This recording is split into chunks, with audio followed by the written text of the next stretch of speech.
Today I'm going to show you a strumming pattern that can really make your bluegrass rhythm guitar playing come alive. Stick around to learn more.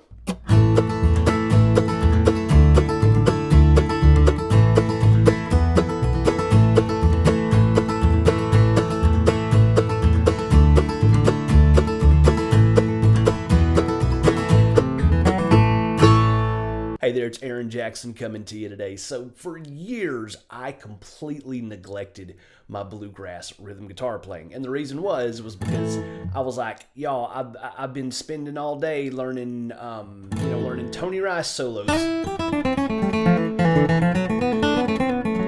Or David Greer.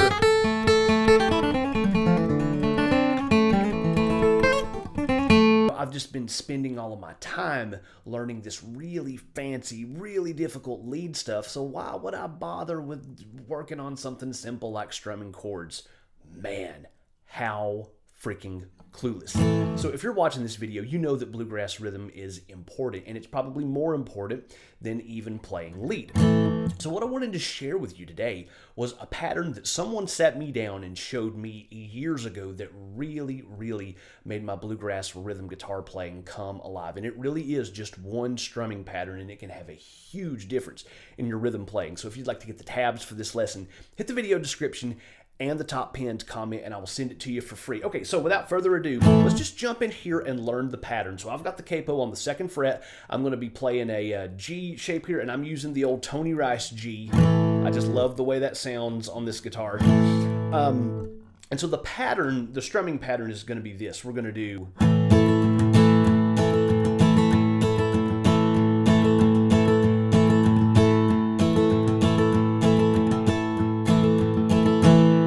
So I want you to think of this pattern like this.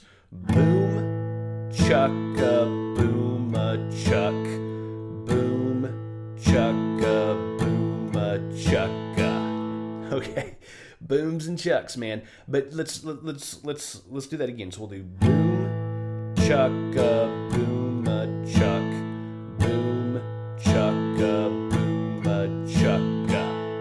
Okay, so if you want to start, you can really think of this pattern like this. We'll do boom, chuck-a, boom-a-chuck. Okay, boom, chuck-a, boom-a-chuck. And when I'm saying boom, think of that like the low strings. I've got my 5th string dead right now.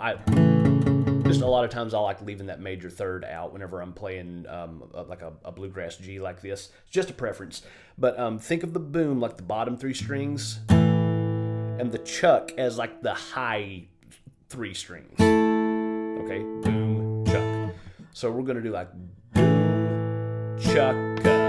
So chuck on the we'll strum up on that. It's 16th notes. Boom, chuck, boom, chuck. Okay. So that's down on the low strings, down and up on the high strings, down and up on the low strings, down on the high strings. Boom, chuck, boom, chuck.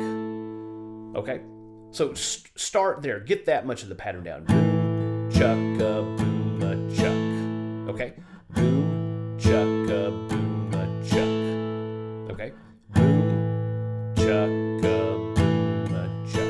So if I kind of increase the tempo on that a little bit, and then if I increase it a little more,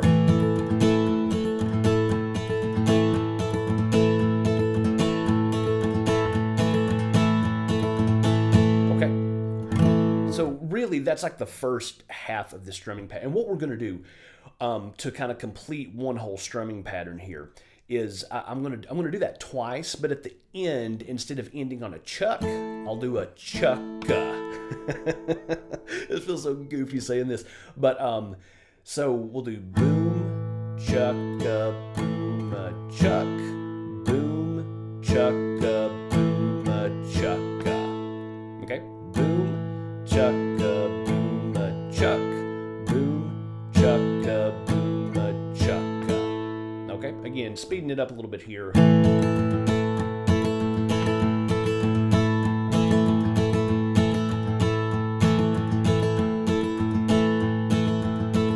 Okay. So there we have have it there. That's our basic pattern. So I want to tell you why I like this pattern here. It fills up enough space and it gives our rhythm playing some drive and some bounce and some feel to it while also letting it breathe. Now, you may have already seen this lesson right here that I've done on this channel. A lot of people really like that. It's just like 5 different bluegrass strumming patterns. You know, there's a bunch of different ways that we can approach this. And, you know, one is doing like a straight boom-a-chukka, boom-a-chukka, boom-a-chukka, boom-a-chukka, boom-a-chukka, boom. And that's useful sometimes. But sometimes it's just a little too much. It's a little too dense. And what I like about this pattern that I'm showing you here today, it's enough to give us some bounce and feel and drive while also letting it breathe just a little bit.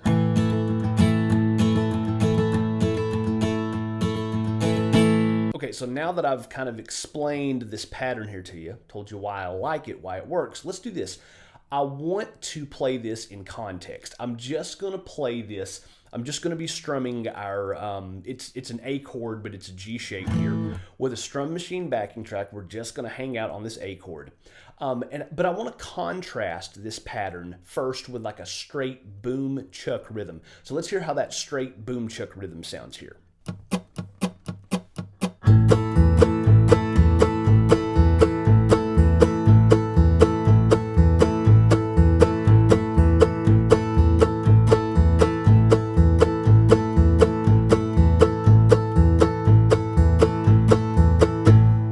So not terrible, but not particularly interesting. But now let's hear how our driving rhythm sounds with that same backing track.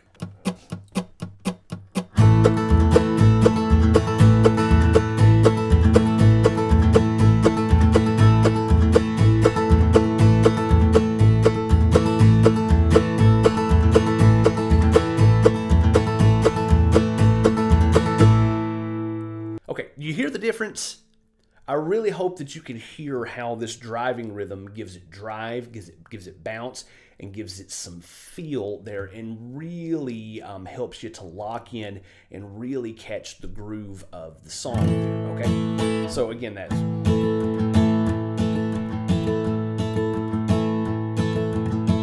And remember, if you want to, you can just... boom, chukka, boom, a chuck. I find that as the tempo increases, sometimes you might want to drop that last chukka at the very end of the pattern and just... Okay. So there was that. There was the straight boom chuck rhythm contrasted with the driving rhythm just over our A chord now. But now let's use it in some music here. So let's jump in, and I'm going to do 9-Pound Hammer. There's probably people out there that think that I think that that's the only bluegrass song. It's not, but it's a great one for, it's just a classic standard that's great for trying out strumming patterns and licks and all kinds of good stuff. But let's hear the straight boom chuck rhythm over 9-Pound Hammer.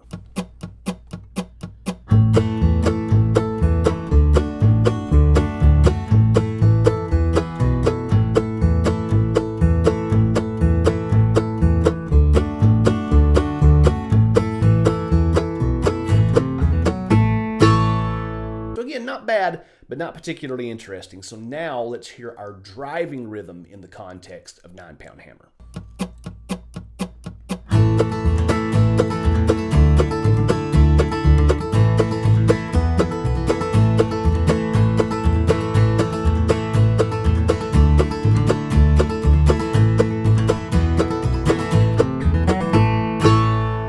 Okay, so I prefer the driving rhythm. You know, there may be some people out there that are more traditionalists or kind of purists, if you will, that like the boom chuck rhythm better. That's fine. I just wanted to present this to you, and I wanted to present the contrast to you. Now, whenever we're going to C and D, like we do in 9-Pound Hammer, and again, I typically do my little tonerized C. I like it. If you want to do the traditional C, that's fine too. So with when you're doing like the boom part of the rhythm, we typically play C from the 5th string down. I like to just kind of hit the 5th and 4th strings together, just. Or,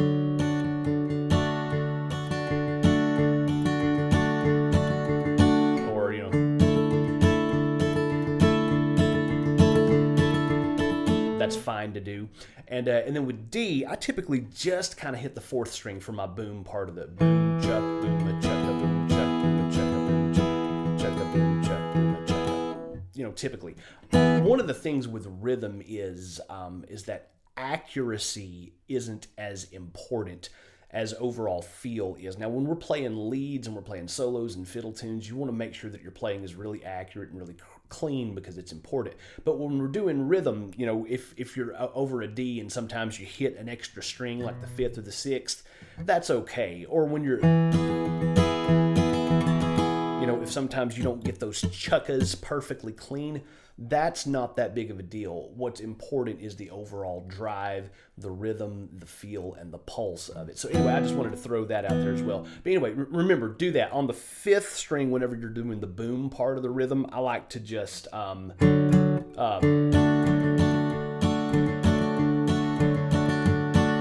just kind of aim to hit the 5th and 4th strings, and then on D, just...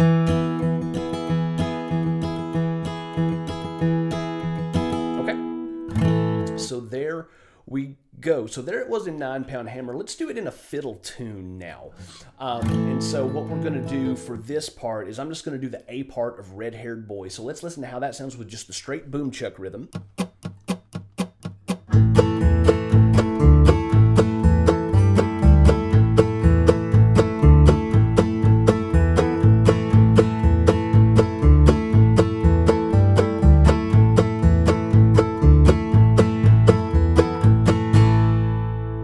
Again, not bad, but not particularly interesting. But now let's hear that with our driving rhythm.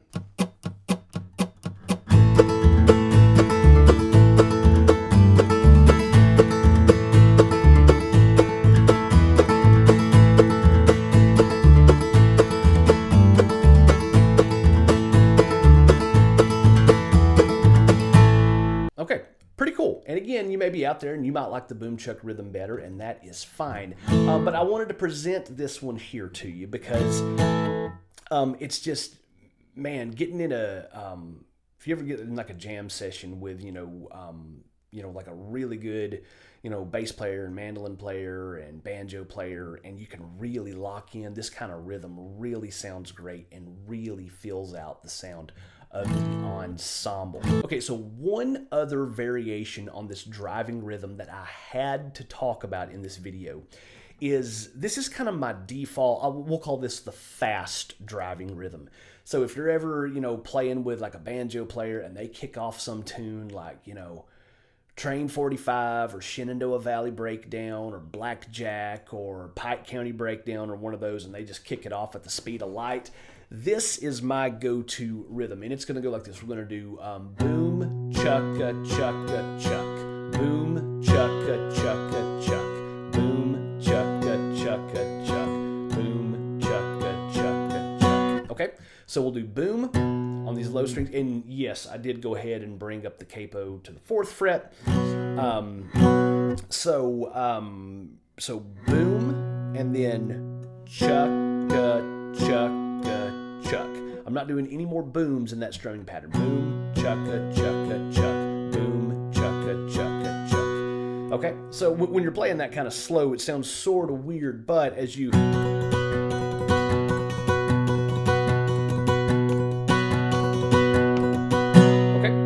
Let's hear that in context here, and I will play that little boom chugga chugga chuck rhythm along to it's the Strum Machine backing track, but the tune is the old J.D. Crowe banjo tune called Blackjack.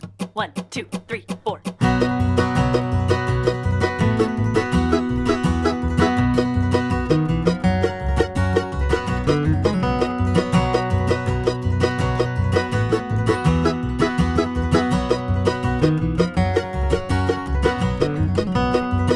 So I really hope that you've seen kind of how simple that this strumming pattern is, but how effective and how powerful it can be. I'm sharing this with you here because, like I said, I neglected my rhythm for a long time, and I had a pretty bad rhythm style to the point that people didn't even invite me to jam sessions because my rhythm playing was so bad.